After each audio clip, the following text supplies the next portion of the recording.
Hi friends, hello সবাইকে। তোমরা সবাই কেমন আছো? আমি খুব ভালো আছি। তো আজকে সকালে আমি একটু ভিডিওটা দিতে পারিনি, কারণ আমি একটু ব্যস্ত ছিলাম। আজকে যেহেতু বিপত্তারিণী পুজো ছিল, তো তোমাদেরকে সঙ্গে আজকে বলছি।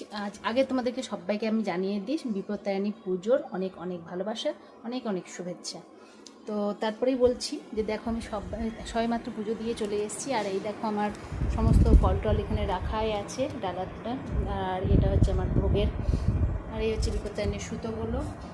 আর এটা আমি আজকে খাবার তৈরি করেছি। এটা হচ্ছে সুজি, এখন ময়দা মাখছি বিনা নুনের। আর এখন করব পায়েস, আর মানে সামাইয়ের পায়েস আর ছোলার ডাল। তো তোমাদের সঙ্গে একটু কথা বলা হয়নি, কিছুই করা হয়নি। তো দেখো, আমার হাতেও আমি নিয়ে নিয়েছি ধাগাটা, আমি আর আমার বর করে নিয়েছি। দিয়ে ব্যাস প্রসাদ টসাদ খাওয়া হয়েছে।